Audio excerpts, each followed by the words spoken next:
this afternoon where police say 40 people died and more than 100 were wounded in a terror attack at a Moscow concert hall this evening. We're told several gunmen burst into the concert hall on the edge of Moscow and then sprayed visitors with automatic gunfire before starting a massive fire. Video posted on social media shows huge plumes of black smoke rising over the building, which can accommodate more than 6,000 people.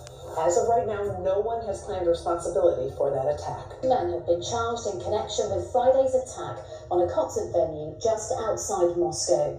Authorities now say at least 137 people died after 4 gunmen fired at concert goers before setting the building on fire. Well, today was declared a national day of mourning for the victims. The Islamic State group has released graphic footage which appears to back up its claim of responsibility. But Vladimir Putin has suggested Ukraine was involved. Here's our Russia editor Steve Rosenberg. In Moscow, wherever you looked, wherever you turned, you could see this was a country in mourning and in shock. Across Russia, flags flew at half-mast for the victims of the concert hall massacre. And at the scene of Friday's attack, Crocus City Hall, the queues grew longer and longer. The National Day of Mourning experienced most acutely here. There was an outpouring of sympathy, a mountain of tributes to the dead. As well as leaving flowers and candles, people have also been bringing soft toys and sweets, because amongst the dead, there were children. They've also been leaving messages. One is addressed to the attackers, and it reads, "You are scum. We will never forgive you." Among the crowd, there was a mixture of grief and anger. It was a big shock because I live nearby and I saw it from my windows. It's horrific and a big tragedy. Such a terrible loss, says Natalia. I'll never forgive or forget. Bring back the death penalty, Yevgeny says, for terrorists, for sure.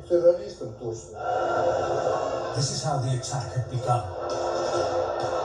With gunmen in the foyer and desperate attempts to take cover.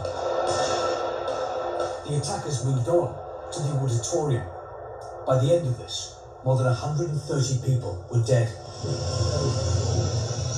4 suspects have been arrested. Tonight, the suspected gunmen appeared in court.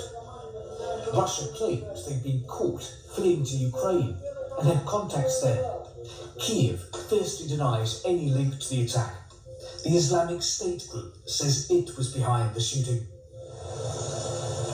And on this day of mourning, silent prayers from a somber-looking President Putin.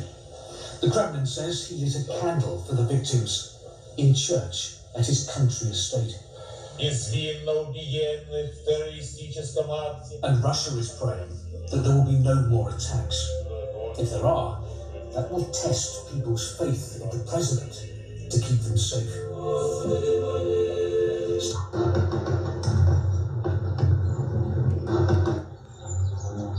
All right, folks, we've got breaking news. Russia is under attack. Yes, they are under attack.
It's Thursday, March 28th, 2024, And I have another emergency alert to share with you guys.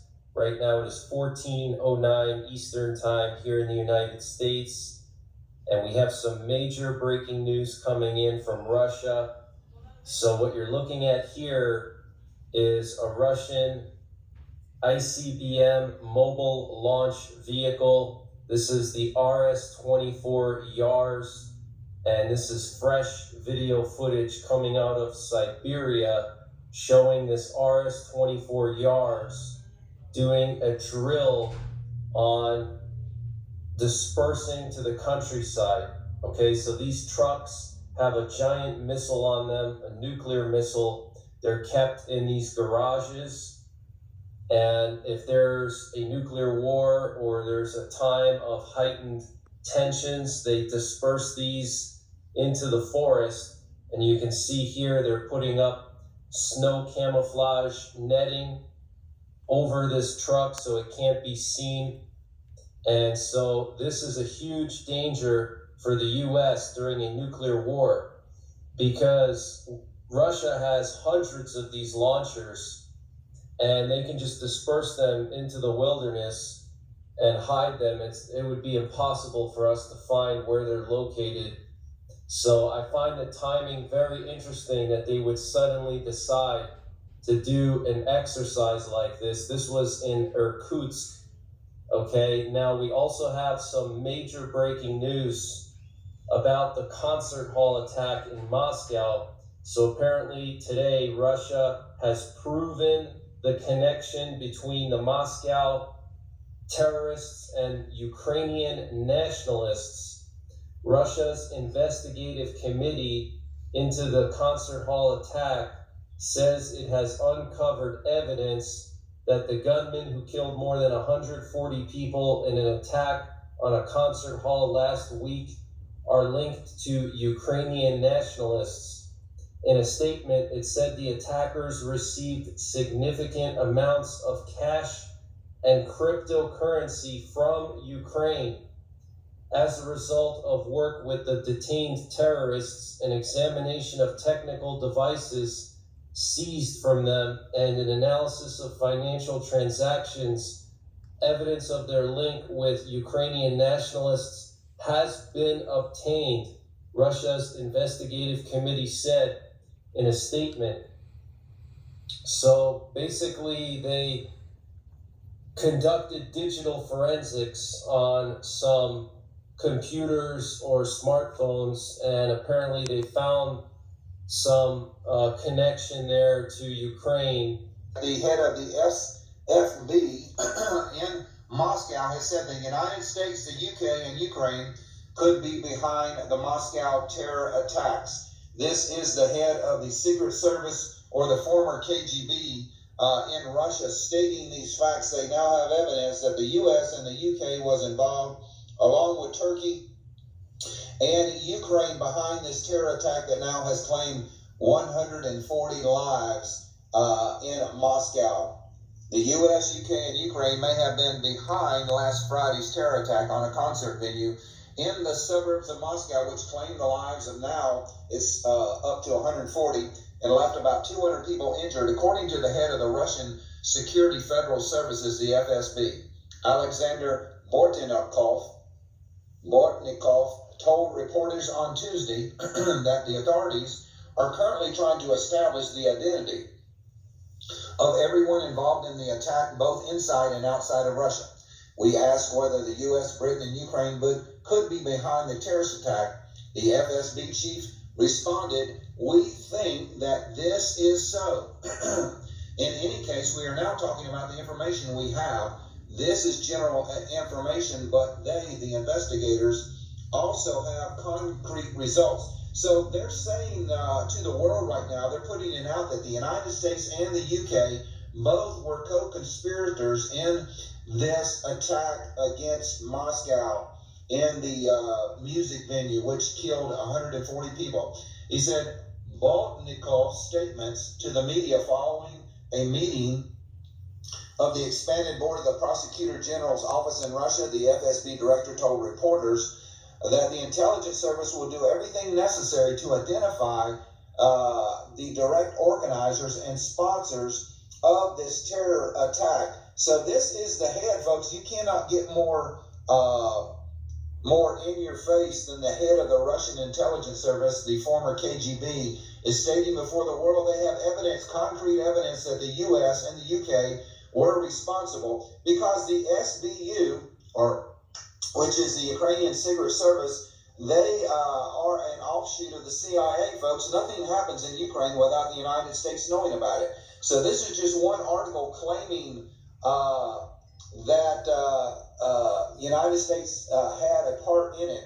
Initial information from the Crocus City Hall attack suspects prove Ukrainian link. This is from another. And we have some major breaking news coming in from Belarus. So the president of Belarus inspected his army in the Ashmiany area, which is just 10 miles from the Lithuanian border. And this is where they recently moved an entire mechanized brigade and put that brigade on wartime status and drafted 5,000 new troops for that brigade. And I've been reporting on that the last 2 weeks, and so has KLW World News inventor Lee Wilbarger. And now the president of Belarus visits that brigade and said to the commander that they will have to fight against the Baltic states and conquer a part of Poland in order to create a land bridge between Belarus and Russian Kaliningrad. Okay, so this is huge, guys. Belarus is getting ready to invade Lithuania and Poland, and this happened yesterday. And also yesterday, the president of Belarus said that the situation along their northwestern border with Latvia and Lithuania is very difficult. So guys, it's coming. I think it's going to come this spring. As soon as the ground dries up, I think we're going to see Belarus, along with Russian forces, invade Lithuania and Poland to try to make a land bridge to Kaliningrad, or at the very least, open up another front for NATO, maybe make a small incursion into Lithuania.